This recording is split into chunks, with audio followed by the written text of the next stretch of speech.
मराठा आरक्षणाचे आंदोलक मनोज जरांगे पाटील यांनी राष्ट्रवादीचे नेते धनंजय मुंडे यांच्यावर गंभीर आरोप केलेले आहेत। धनंजय मुंडेंची तब्बल 22 प्रकरणं आपल्याकडे आहेत, त्यामुळे धनंजय मुंडेंनी आपल्या नादाला लागू नये असा गंभीर इशारा मनोज जरांगे पाटलांनी दिलाय।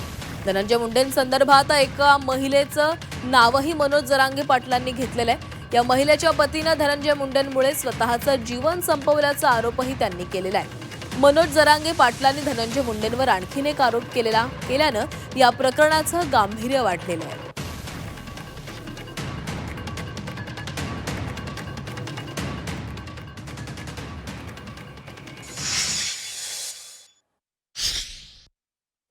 माझे काहीच मॅटर नाहीये।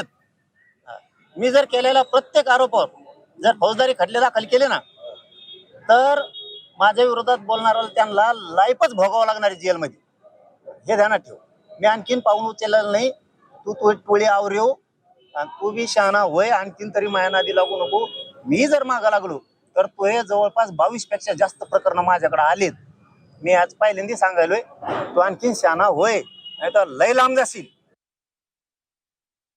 आज सकाळी रंजना नागपूरकर नावाची महिला नागपूरची माझ्याकडे आली होती। आज सकाळचा विषय सांगतो, म्हणून तू सावध होय की इतकं भयान मॅटर आहे ते मला सांगितलेलं। कारण ती शोभाताई फडणवीस यांच्या बहिणीची मुलगी त्यांच्या घरी दिलेली नागपूर मॅडमची। हे देवेंद्र फडणवीसला माहीत सुद्धा नसेल आणखी किती प्रचंड मोठी फसवणूक आपल्याच पाहुण्यात झाली, म्हणजे त्यांच्याच पाहुण्याची।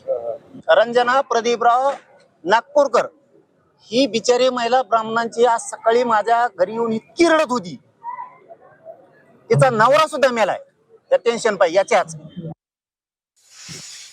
गेले काही दिवस आपण बघतोय की धनंजय मुंडे हे सुनेत्रा पवारांच्या पुढे मागे करताना दिसत आहेत। कुठेतरी मला वाटतं धनंजय मुंडेंना आता परत राजकारणात यायचं आणि परत मंत्रिपद हवं असेल, पण काहीही झालं तरी तसं मी तरी होऊ देणार नाही। आणि मला वाटतं आज जरांगे पाटील सुद्धा त्यांच्या विरुद्ध बोललेत की त्यांच्याकडे 22 प्रकरणं आली आहेत, तशी कितीतरी प्रकरणं माझ्याकडे पण आली आहेत। त्याच्यापैकी एक तर उद्या आता लोकायुक्ताचं हिअरिंग देखील आहे। तर मला असं वाटतं आता राजकारणातनं वेळ आली आहे की अशा लोकांना आपण उचलून बाहेर काढून टाकावं, आणि त्यासाठी सगळ्या चांगल्या लोकांनी एकत्र येणं गरजेचं आहे।